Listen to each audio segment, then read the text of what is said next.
ಪೂಜ್ಯರು ಆದ ನನ್ನ ಅಂತರಂಗದ ಸದ್ಗುರು ಸುಕ್ಷೇತ್ರ ಇಂಚಿಗೇರಿ ಮಠದ ಸದ್ಗುರುಗಳಾದ ಸದ್ಗುರು ಸಮರ್ಥ ಬಾಬಾಸಾಹೇಬ್ ಮಹಾರಾಜರನ್ನು ಇನ್ನ ಹೃದಯ ಮಂದಿರದಲ್ಲಿ ಧ್ಯಾನಿಸಿಕೊಂಡು ಕ್ಷೇತ್ರದ ಅಧಿಪತಿಯಾಗಿರ್ತಕ್ಕಂಥ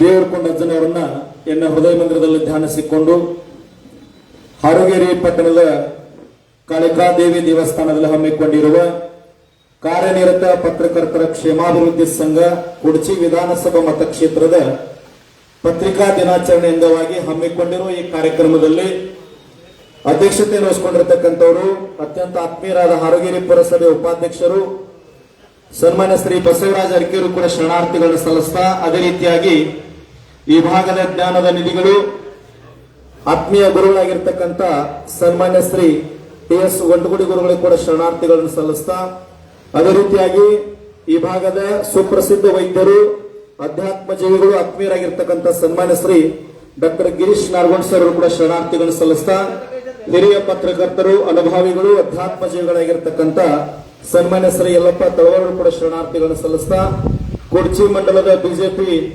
ಅಧ್ಯಕ್ಷರಾಗಿರ್ತಕ್ಕಂಥ ಆತ್ಮೀಯರಾದ ಸನ್ಮಾನ್ಯ ಶ್ರೀ ಶ್ರೀಧರ್ ಮೂಡಲಿಗರು ಕೂಡ ಶರಣಾರ್ಥಿಗಳನ್ನು ಸಲ್ಲಿಸ್ತಾ ಅದೇ ರೀತಿಯಾಗಿ ಕಾಳಿಕಾದೇವಿ ಟ್ರಸ್ಟ್ ಕಮಿಟಿಯ ಹಿರಿಯರು ಅಧ್ಯಕ್ಷರಾಗಿರ್ತಕ್ಕಂಥ ರಾಮು ಬಡಗಿರವರು ಕೂಡ ಶರಣಾರ್ಥಿಗಳನ್ನು ಸಲ್ಲಿಸ್ತಾ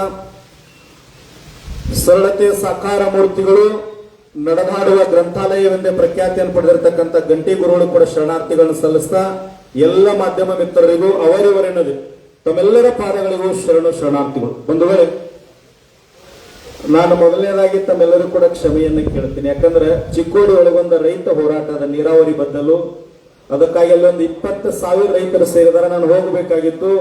ಬೇರೆ ಯಾವುದೇ ಕಾರ್ಯಕ್ರಮ ಇದ್ರೆ ನಾನು ಒಪ್ಕೊಳ್ತಾ ಇರಲಿಲ್ಲ ಇವತ್ತು. ಅವರ ನಮ್ಮ ಭಾಗದ ನಮ್ಮ ಮಾಧ್ಯಮದವರು ಅದಕ್ಕಾಗಿ ನೀ ಕಾರ್ಯಕ್ರಮಕ್ಕೆ ಬರ್ತೀನಿ ಅಂದಾಗ ನನಗೆ ಅವ್ರು ಮೊದಲ ಹೇಳಿದ್ರು, ಜ್ಯೋತಿ ಎಸ್ ಬೆಳಗ್ಸಿ ನೀವು ಹೋಗಿ ಬಿಡಕ್ಕಿರ ಗುರುಜಿ ಅಂದ್ರು. ಹೂ ಅಂದೆ. ಮತ್ತೆ ಕಾರ್ಯಕ್ರಮಕ್ಕೆ ಬಂದಿನಿ. ಸ್ವಲ್ಪ ನಾನು ಒಂದ್ 2 ನಿಮಿಷ ಪತ್ರಿಕಾ ರಂಗ ಮಾಧ್ಯಮ ರಂಗ ಅಂತಕ್ಕಂಥದ್ದು ಬಹಳ ಮುಖ್ಯವಾಗಿರತಕ್ಕಂಥದ್ದು. ನಾನೊಂದು ಕೆಲವು ವಿಚಾರಗಳನ್ನು ನೇರವಾಗಿ ಮಾತನಾಡ್ತೀನಿ. ಒಬ್ಬ ದಲಿತ ಕವಿ ಡಾಕ್ಟರ್ ಸಿದ್ದಲಿಂಗಯ್ಯ ಅಂತ ಹೇಳಿ, ಯಾರಿಗೆ ಬಂತು ಎಲ್ಲಿಗೆ ಬಂತು 47ರ ಸ್ವಾತಂತ್ರ್ಯ, ಪೊಲೀಸರ ಲಾಟಿಗೆ ಪೊಲೀಸರ ಬೂಟಿಗೆ ಬಂತು 47ರ ಸ್ವಾತಂತ್ರ್ಯ ಅಂತ. Doctor B R. ಅಂಬೇಡ್ಕರ್ ಅವರು ಸಂವಿಧಾನದೊಳಗೆ ಒಂದು ವಿಧಿಯನ್ನು ಕೊಟ್ಟಾರ. ಬಹಳ ಸೂಕ್ಷ್ಮವಾಗಿರತಕ್ಕಂಥ ವಿಧಿ. 19 ಕ್ಲಾಸ್ 1 ಕ್ಲಾಸ್ ಎ ಅಂತ 19ನೇ ವಿಧಿ, ನಾವು ಮುಕ್ತವಾಗಿ ಎಲ್ಲಿ ಬೇಕಾದ್ರೂ ಸ್ವತಂತ್ರವಾಗಿ ಮಾತನಾಡ್ತಕ್ಕಂಥ ಹಕ್ಕನ್ನು ಕೊಟ್ಟಾರ. ಇವತ್ತು ಈ ಭೂಮಿಯೊಳಗ ಮುಕ್ತವಾಗಿ ಸಾಮಾನ್ಯ ಮನುಷ್ಯ ಸಹಿತ ವ್ಯವಸ್ಥೆ ವಿರುದ್ಧ ಮಾತನಾಡ್ತಕ್ಕಂಥದ್ದು, ಆತನ ಹಕ್ಕುಗಳನ್ನು ರಕ್ಷಣೆ ಮಾಡ್ತಕ್ಕಂಥ ಸಂವಿಧಾನ ಹೆಂಗದ, ಆ ಸಂವಿಧಾನದಷ್ಟು ಶಕ್ತಿ ಯಾರಿಗದ ಈ ನಾಡಿನೊಳಗದ ಅಂತಂದ್ರ ಅದು ಪತ್ರಿಕಾ ರಂಗ ತಮ್ಮ ಪೆನ್ನಿನೊಳಗ ಶಕ್ತಿ. ಅದು ನಿಮ್ಮಿಂದ ಏನು ಬದಲಾವಣೆ ಆಗಬೇಕು ಅಂದ್ರ ಸ್ವಾಸ್ಥ್ಯ ಸಮಾಜ ನಿರ್ಮಾಣ ಆಗಬೇಕು, ಭ್ರಷ್ಟಾಚಾರ ಮುಕ್ತ ಸಮಾಜ ನಿರ್ಮಾಣ ಆಗಬೇಕು. ಈ ನಾಡಿನೊಳಗೆ ರೈತರಿಗೆ ಒಂದು ಬೆಲೆ ಬರ್ತಕ್ಕಂಥದ್ದಾಗಬೇಕು, ಯುವಕರಿಗೆ ಉದ್ಯೋಗ ಸಿಗ್ತಕ್ಕಂಥದ್ದಾಗಬೇಕು, ಹಿರಿಯರಿಗೆ ಆದ್ಯತೆ ಸಿಗಬೇಕು, ಮಹಿಳೆಯರಿಗೆ ಆದ್ಯತೆ ಸಿಗಬೇಕು.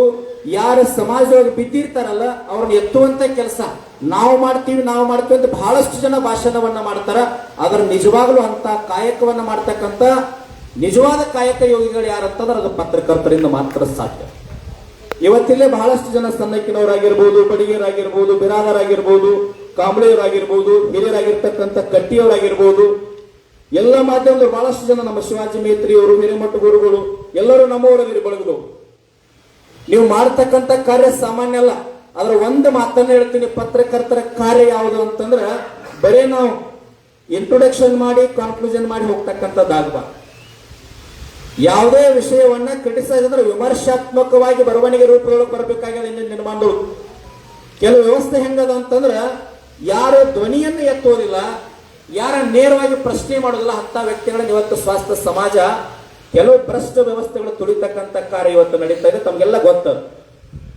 ಅದೆಲ್ಲವನ್ನ ಮೆಟ್ಟಿ ನಿಂತು ಒಬ್ಬ ಸಾಮಾನ್ಯ ವ್ಯಕ್ತಿಗೂ ನ್ಯಾಯ ಸಿಗಬೇಕಂತಂದ್ರ ಡಾಕ್ಟರ್ ಬಿ.ಆರ್. ಅಂಬೇಡ್ಕರ್ ಹೇಳದಂಗ ಮೈ ಮ್ಯಾಗ ಹರದ ಬಟ್ಟೆ ಇರ್ಲಿ ಸಹಿತ ಕೈಯೊಳಗೆ ಗ್ರಂಥ ಇರ್ಲಿ ಪುಸ್ತಕ ಇರ್ಲಿ ಅಂತ ಏನ್ ಹೇಳ್ಯಾರಲ್ಲ, ಈ ಪೆನ್ನಿನೊಳಗೆ ಬಹಳ ಶಕ್ತಿ ಅದು.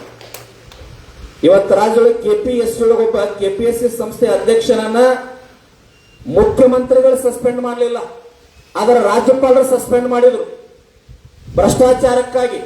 ಅದಾಗಬೇಕು ಅಂತಂದ್ರೆ ನಾವು ಮುಖ್ಯಮಂತ್ರಿಗೆ ಬೆಂಗಳೂರೊಳಗೆ ಹೋಗಿ ಮನವಿ ಕೊಟ್ಟಾಗ ತಾವೆಲ್ಲ ಮಾಧ್ಯಮದವರು ರಾಜ್ಯಾದ್ಯಂತ ವಿಸ್ತಾರ ಮಾಡಿದಾಗ ನಾವು ಹೇಳಿದೀವಿ 1 ಲಕ್ಷ ಜನರನ್ನು ತಗೊಂಡು KPSC ಮುಂದೆ ನಿರಂತರ ಹೋರಾಟ ಮಾಡ್ತೀವಿ ಅಂತಂದಾಗ ಮೊದಲು ಬಂದದ ನಿಮ್ಮ ಮಾಧ್ಯಮದೊಳಗೆ. ಆ ಮಾಧ್ಯಮದ ವಿಷಯ ಎಲ್ಲಾ ಪ್ರಸ್ತಾಪ ಆದಾಗ ರಾಜ್ಯಪಾಲರ ಗಮನಕ್ಕೆ ಬಂದಾಗ ಮುಖ್ಯಮಂತ್ರಿಗಳನ್ನ ಮೀರಿ ರಾಜ್ಯಪಾಲರು ಸಸ್ಪೆಂಡ್ ಮಾಡ್ತಾರಂದ್ರೆ ಪೆನ್ನಿಗೆ ಪತ್ರಿಕೆಗೆ ಮಾಧ್ಯಮಕ್ಕಂತ ಒಂದು ಶಕ್ತಿ ಅದ. ಅದು ನಿರಂತರವಾಗಿರಬೇಕು. ಒಂದು ಮಾತನ್ನ ಹೇಳಿ ನಾನು ಮಾತು ಮುಗಿಸ್ತೀನಿ. ನಿಮ್ಮ ಕಾಯಕ ಹೆಂಗ ಗಟ್ಟಿಯಾಗಿರ್ಬೇಕು. ನಿಮ್ಮ ಕೆಲಸ ಏನು ಅಂತಂದ್ರ, ಒಂದು ಕಾಡಿನೊಳಗೆ ಒಬ್ಬ ಬ್ರಾಹ್ಮಣ ಹೊಂಟಿದ್ದ. ಮಾತನಾಡು ಹುಲಿ ಇತ್ತು. ಯಾರೋ ಒಂದು ಬಲಿ ಪಂಜರದೊಳಗೆ ಹುಲಿಯನ್ನು ಹಾಕಿ ಬಿಟ್ಟಿದ್ರು. ಅದು ಮಾತನಾಡ್ತೈತಿ. ಬ್ರಾಹ್ಮಣ ಹೋಗುವಾಗ ಹುಲಿ ಕರೀತದ, ಬ್ರಾಹ್ಮಣನಿಗೆ ನಿನ್ನ ಪುರೋಹಿತ ಇದೆಪ್ಪ, ಪೂಜೆ ಮಾಡ್ತಿ, ಸಾತ್ವಿಕ ಅದಿ, ಸಜ್ಜನದಿ, ನಾನು ಇದರಿಂದ ಆಚೆ ಬಿಡು ಅಂತಂದಾಗ ನಿನ್ನ ಬಿಟ್ನಿ ಅಂತಂದ್ರೆ ನಾನು ಕೊಂದು ಬಿಡ್ತಿ, ಕಡಿತಿ, ಸಾಯಿಸ್ತಿ ಅಂತೇಳಿ ಬ್ರಾಹ್ಮಣ ಹೇಳಿದಾಗ ಇಲ್ಲ ಅಂತಂದ ಹುಲಿ. ಏನ್ ಹೇಳ್ತು ಅಂದ್ರ, ನಾನು ಸಾಯಿಸಂಗಿಲ್ಲ, ಮಾತನಾಡು ಹುಲಿ ಅದ, ತಿಳುವಳಿಕೆ ಅದ, ಅರಿವದ, ಜ್ಞಾನದ ನನಗೆ, ನಾನು ಇನ್ನು ಕೊಲ್ಲೋದಿಲ್ಲ, ನಾನು ಬಿಟ್ಟು ಬಿಡೋದ್ರ ಉಪಕಾರ ಮರೆಯೋದಿಲ್ಲ ಅಂತೇಳಿ ಹುಲಿ ಹೇಳ್ತು. ಪಂಜರದೊಳಗಿತ್ತು, ಕೊಂಡಿ ಹಾಕಿತ್ತು. ಅವಾಗ ಬ್ರಾಹ್ಮಣನ ಮನಸ್ಸು ಕರಗಿ ಹುಲಿಯನ್ನ ಬಿಡ್ತಾನ. ಬಿಟ್ಟ ತಕ್ಷಣ 8 ದಿನ ಪಂಜರದೊಳಗೆ ಇರ್ತಕ್ಕಂಥ ಹುಲಿ ಆಚೆ ಬಂದ ತಕ್ಷಣ ಬಿಟ್ಟಿರ್ತಕ್ಕಂಥ ಬ್ರಾಹ್ಮಣನ ಉಪಕಾರವನ್ನ ಮರೆತು ಬ್ರಾಹ್ಮಣನ ಮೈ ಮ್ಯಾಗ ಎರಗಿ ಬಿಡ್ತದ. ಅವಾಗ ನಾನು ಮಾಡಿದ ಉಪಕಾರವನ್ನು ನೀನು ಮರೆತಲ್ಲಪ್ಪ, ನಾನೇನು ಬಿಟ್ಟೆ, ನೀನು ಸಂರಕ್ಷಣೆ ಮಾಡಿದೆ, ನೀನು ಜೀವ ಉಳಿಸಿದೆ, ನನ್ನ ಬಿಟ್ಟರೆ ನೀ ಬೇರೆ ಬೇಟೆ ಆಡ್ತೀನೋ ಅದ್ರ ನನ್ನ ಮ್ಯಾಗ ಯಾಕೆ ಬಂದಿ ಅಂತಂದಾಗ ಇಷ್ಟ ಅನ್ನೋದ್ರೊಳಗ ದೇವರು ಕೊಂಡಜ್ಜನಂತ ಪುಣ್ಯಾತ್ಮ ಒಬ್ಬ ಮಹಾತ್ಮರಲ್ಲಿ ಹಾದು ಹೋಗ್ತಿರ್ತಾನೆ. ಏನಾಯ್ತು ಅಂತ ಕೇಳಿದ್ರು. ಅವಾಗ ಬ್ರಾಹ್ಮಣಂದ, ಇದು ಹುಲಿ ಪಂಜರದೊಳಗಿತ್ರಿ, ನಾನ ಬಿಟ್ಟೆ, ಆದ್ರ ನನ್ನ ತಿನ್ಲಿಕ್ಕೆ ಬರ್ತದ, ಬಹಳ ವಿನಂತಿ ಮಾಡ್ಕೊಂಡದ, ಬಹಳ ಸಾಮರಸ್ಯದಿಂದ ನಾನು ಮಾತನಾಡೋ ಇದ್ದೀನಿ, ಮಾನವ ಜೀವಿ ಇದ್ದಂಗ ಅದೀನಿ, ನೀನ್ ತಿನ್ನಂಗಿಲ್ಲ ಅಂತ ಹೇಳಿದಾಗ ನಾ ಕೊಂಡಿ ತೆಗೆದು ಬಿಟ್ಟೇನ್ರಿ ಅಂತಂದಾಗ ದೇವ್ರು ಕೊಂಡ ಅಜ್ಜನಂತ ಮಹಾತ್ಮ ಅಂದ, ನನಗಿದೇನು ಅರ್ಥ ಆಗ್ಲಿಲ್ಲ ಅಂತ. ಟೋಟಲಿ ಕನ್ಫ್ಯೂಸ್ ಆಗ್ಲಿಕ್ಕತ್ತದ. ನೀವು ಹೇಳೋದು ನನಗೆ ಅರ್ಥ ಆಗ್ತಾ ಇಲ್ಲ ಅಂದ್ರೆ ಅವ್ರು ಮಹಾತ್ಮರು, ಇಲ್ರಿ ಇದು ಹುಲಿ ಪಂಜರ್, ಅದು ನನಗೆ ಅರ್ಥ ಆಗ್ತಾ ಇಲ್ಲ ಅಂತಂದ್ರು. ಅವಾಗ ಹುಲಿ ಅಂತು, ಹಂಗಲ್ರಿ ಗುರುಗಳ, ನಾನು ಪಂಜರದೊಳಗಿದ್ದೆ, ನನಗೆ ಗೊತ್ತಾಗಿಲ್ಲ ಹೆಂಗಿದ್ದಿ ಅಂತಂದ್ರು. ಹುಲಿ ಹೋಗಿ ಪಂಜರದೊಳಗೆ ನಿಂತು. ಅವಾಗ ಬ್ರಾಹ್ಮಣ, ಇದು ಕೊಂಡಿ ಹಾಕಿತ್ರಿ, ಮತ್ತೆ ಹಾಕಿ ತೋರಿಸಲ್ಲ, ನನಗೆ ಹೆಂಗ್ ಗೊತ್ತಾಗ್ತದ ಅಂದ್ರು. ಅವಾಗ ಕೊಂಡಿ ಹಾಕಿದ, ನಡಿ ಇನ್ನು ಮನೆಗೆ. ಈ ಮಾತಿನೊಳಗೆ ಅಧ್ಯಕ್ಷರ ಬಹಳ ಇರ್ತದೆ. ಈ ನಾಡಿನೊಳಗೆ ಬಹಳಷ್ಟು ಹುಲಿಗಳದವು, ಅಧರ್ಮದ ಹುಲಿಗಳದವು, ಅನ್ಯಾಯದ ಹುಲಿಗಳದವು, ಭ್ರಷ್ಟಾಚಾರದ ಹುಲಿಗಳದವು. ಅವತ್ರ ಪಂಜರದೊಳಗೆ ಇಡ್ತಕ್ಕಂಥ ಚಾವಿ ಯಾವುದು ಅಂತಂದ್ರೆ ಅದು ಪತ್ರಕರ್ತ. ಯಾಕಂತಂದ್ರ ನಾನು ಮೊದಲ ಹೇಳಿ, ಕ್ರಿಟಿಸೈಸ್ ಅನ್ನೋದು ಬಹಳ ಮುಖ್ಯ ಅದ ನಿಮ್ಮ ಬರವಣಿಗೆ ಒಳಗ. ಒಂದು ಈ ನಾಡಿನೊಳಗೆ ಇವತ್ತು ನ್ಯಾಯ ಸಿಗ್ತಾ ಇದೆ ಅಂತಂದ್ರೆ ಸಾಮಾನ್ಯ ವ್ಯಕ್ತಿ ಗಟ್ಟಿ ಧ್ವನಿಯಾಗಿ ಸರ್ಕಾರದ ವಿರುದ್ಧ, ವ್ಯವಸ್ಥೆ ವಿರುದ್ಧ, ಅಧಿಕಾರಿಗಳ ವಿರುದ್ಧ ನ್ಯಾಯವನ್ನು ಪಡ್ಕೊಳ್ತಾ ಇದ್ದಾನಂದ್ರೆ ಒಂದು ಮಾತನ್ನು ಹೇಳುತ್ತೀನಿ. ಈ ಭಾಗದೊಳಗೆ ತಮಗೆ ನಾನು ವೈಯಕ್ತಿಕವಾಗಿ ಕರ್ನಾಟಕ ರಾಜ್ಯ ರೈತ ಸಂಘ ಹಸಿರು ಸೇನೆ ಕರ್ನಾಟಕದ 31 ಜಿಲ್ಲೆಗಳ ರೈತರ ಪರವಾಗಿ ಮೊದಲು ಈ ಭಾಗದ ಮಾಧ್ಯಮದವರೆಗೆ ನಾನು ಭಕ್ತಿಪೂರ್ವಕವಾಗಿ ಅಭಿನಂದನೆಗಳನ್ನು, ಧನ್ಯವಾದಗಳನ್ನು ಸಲ್ಲಿಸ್ತೇನೆ.